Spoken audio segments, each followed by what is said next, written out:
नमस्कार प्यारे विद्यार्थियों। आज की हिंदी की कक्षा में हम उत्साह कविता का अध्ययन करेंगे जो सूर्यकांत त्रिपाठी निराला द्वारा रचित है। सूर्यकांत त्रिपाठी निराला छायावाद के जो चार आधार स्तंभ हैं, प्रसाद, पंत, निराला और महादेवी वर्मा, उनमें से प्रमुख हैं। हिंदी साहित्य जगत में निराला जी महाप्राण निराला के नाम से जाने जाते हैं। इनका जन्म सन 1899 में उत्तर प्रदेश में और मृत्यु सन 1961 में हुई थी। निराला जी स्वाध्याय पर बहुत अधिक बल देते थे। इन्होंने संस्कृत, बांग्ला व अंग्रेजी भाषा स्वाध्याय के द्वारा ही सीखी थी। ये बहुमुखी प्रतिभा के धनी थे। इन्होंने गद्य और काव्य दोनों साहित्य में अपनी लेखनी चलाई है। गद्य रचना भी इन्होंने की है और काव्य रचना भी इनके द्वारा की गई है। इनके द्वारा की गई काव्य रचनाएं अनामिका, परिमल, गीतिका, अणिमा, बेला, नए पत्ते, तुलसीदास, सरोज स्मृति, राम की शक्ति पूजा आदि प्रमुख हैं। इसके अलावा इन्होंने गद्य रचना में भी उपन्यास, कहानी, निबंध, जीवनियां व रेखा चित्र आदि की रचना की है।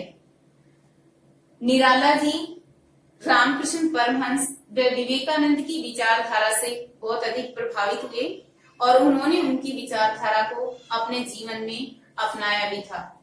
इनका निजी जीवन कष्टपूर्ण रहा था। घोर कष्टों में बीता था इनका निजी जीवन।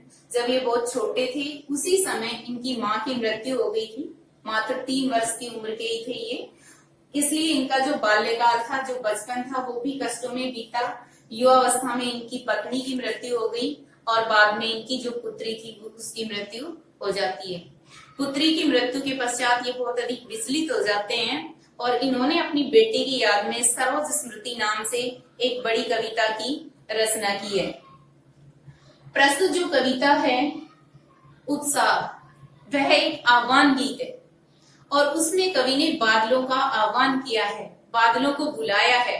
कवि ने बादलों को गरजने के लिए प्रेरित किया है, क्योंकि कवि का मानना है कि बादलों की गरज में उत्साह होता है, उसमें क्रांति होती है, विध्वंस होती है। उसका प्रतीक विध्वंस होता है, उसका प्रतीक यानी कि विध्वंस क्रांति का प्रतीक कवि ने बादलों को माना है। इसलिए कवि ने बादलों को गरजने के लिए कहा है। और कवि का मानना है कि भाई समाज में परिवर्तन किसके द्वारा संभव हो सकता है? जब विनाश होगा, क्रांति होगी, उसी के द्वारा समाज में परिवर्तन संभव है। इसलिए कवि ने बादलों को गरजने के लिए कहा है, क्योंकि ये नव निर्माण के पक्षधर थे। इनकी कविता में और व जोश की प्रधानता है।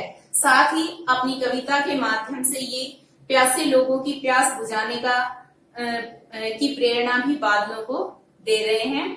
तो अब हम जो उत्साह कविता है उसका अध्ययन करेंगे, जो इस प्रकार है। बादल गरजो घेर घेर घोर गगन धारादर हो। कवि ने बादलों को प्रेरित करते हुए कहा है कि हे बादलों, तुम गरजो और घेर घेर घोर गगन, और इस पूरे गगन यानी आसमान को तुम अपनी घोर घनघोर गर्जना के द्वारा घेर लो। कवि ने बादलों को प्रेरित करते हुए कहा है कि हे बादलों, तुम गरजो और अपनी घनघोर गर्जना के द्वारा पूरे आसमान को घेर लो। धारादर हो यानी हे बादलों।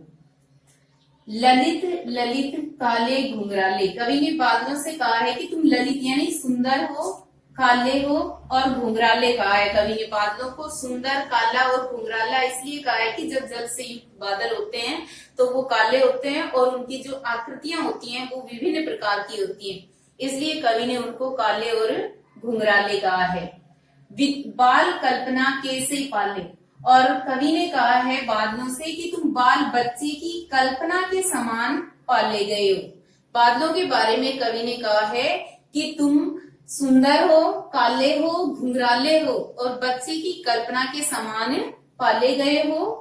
विद्युत छवि उर में, और तुम्हारे हृदय में बिजली की, विद्युत मीन्स बिजली होती है और उर का मतलब होता है हृदय, तुम्हारे हृदय में बिजली की जो कांति है, जो छवि है, वो मौजूद है। बिजली की छवि क्यों मौजूद है? क्योंकि जब बादल गरजते हैं तो बिजली भी चमकती है, इसलिए कवि ने ऐसा कहा है कि बादलों में बिजली की जो छवि है वो मौजूद रहती है। कवि नवजीवन वाले, और बादल लोगों को नया जीवन देते हैं, क्योंकि जब बादल गरजते हैं, बारिश होती है, तो जो जल है लोगों को मिलता है, जिससे धन धान्य उत्पन्न होता है, और जो जीवन है वो भी जल के द्वारा ही संभव हो पाता है।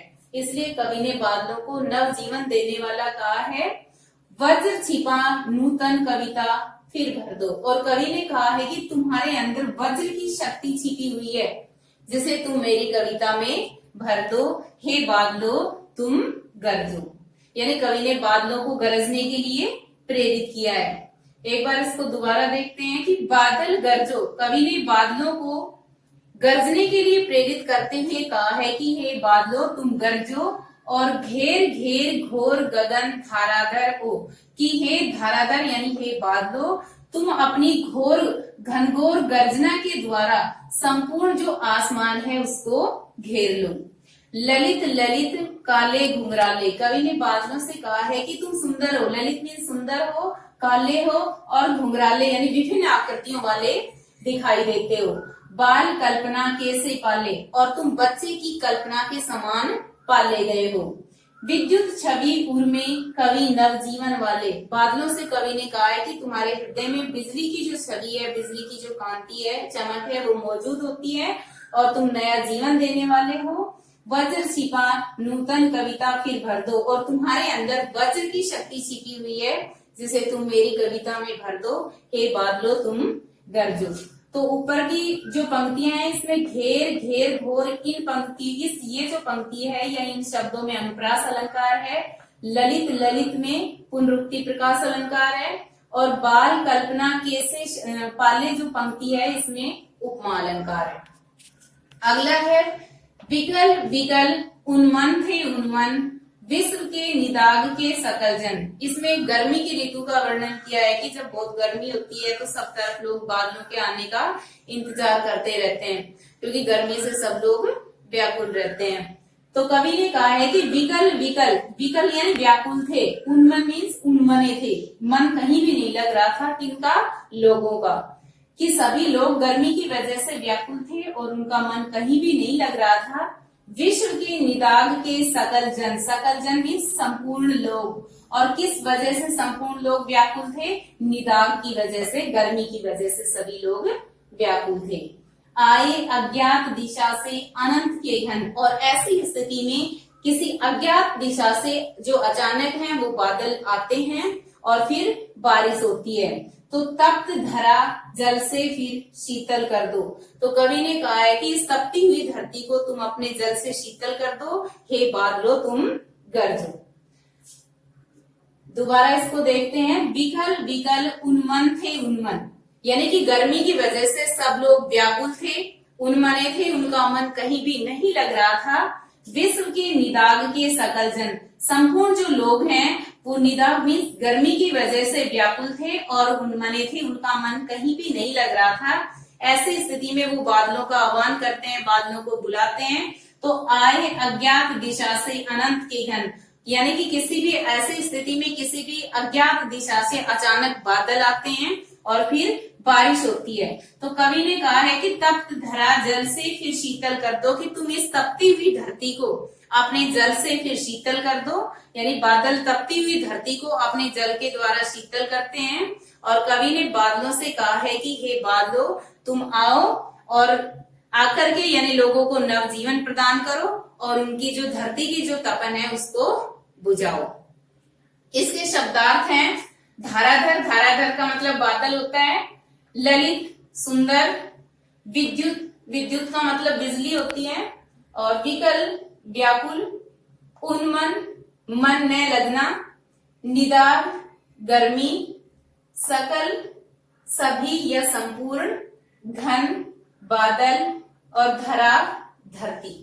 तो कवि के ये जो कविता है इसमें लयात्मकता है और इसमें उन्होंने ओज गुण का प्रयोग किया है।